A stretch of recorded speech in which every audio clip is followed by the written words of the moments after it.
কি করতেছেন আপনি? এই যে মেহমানদের জন্য পরিবেশন করতেছি কি পরিবেশন করতেছেন? Coca Cola. খালি কোকা কোলা নাকি? না, তারপরে খাবার আছে। আমরা যে ছাগল জব করছি, ইনশাল্লাহ মেহমান দাওয়াত করছি, সবাই সব করছে। কিছুক্ষণের ভিতরে খাওয়া দাওয়া শুরু করবো। বন্ধুদেরকে দেখান।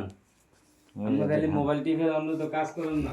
মুরব্বী কেমন আছেন? আলহামদুলিল্লাহ ভালো। এই নিয়ে কাম হইতেছে এতক্ষণ। জহির কেমন আছো?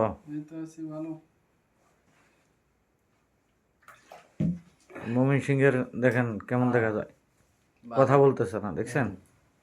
কেমন আছেন আপনি? আলহামদুলিল্লাহ। কথা বের হইছে, ঠিক আছে, কথা বের হইছে। ঈদের দিন মুখটা এরকম কেন? বউর জন্য? বউর জন্য দেশে আইছি বুঝুন না।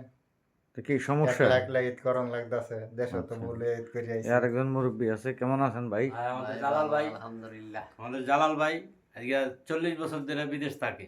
কে? এই যে আমাদের জালাল ভাই। এই ওনাকে দেখাইছে, উনি নাকি 40 বছর আছে। কৃতি সন্তান কিন্তু আচ্ছা। এখানে করে দিয়েছে আপনাদের এলাকার?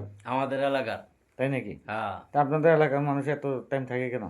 এইটা তো কথা। ছেলে সন্তানকে মানুষ করছে উনি, যদি ওনার জীবনটাকে শেষ ওনার ছেলে করছে। কি করে? ওনার ছেলে একজন এমবিবিএস ডাক্তার। মাশাল্লাহ মাশাল্লাহ। এই যে আরো দুইজন আছে এখানে। কেমন আছেন আপনারা? ঠিক আছে, সবাই ইনশাল্লাহ খাওয়াতে বসবে।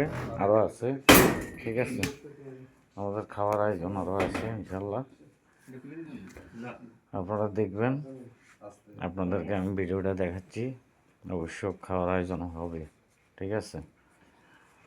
যার একটা এদিক দিয়ে রাখো, এটা এদিকে রাখো, এক সাইডে রাখো। পায়েস বানানো হয়েছে, এই যে পায়েস, এটা হলো আমাদের ঈদ। বাস ঈদ এইটাই, প্রবাসীদের ঈদ এইটাই, ঠিক আছে। তিনজন করে। ঠিক আছে ইনশাল্লাহ, সবাই ভালো থাকবেন। আসসালামু আলাইকুম।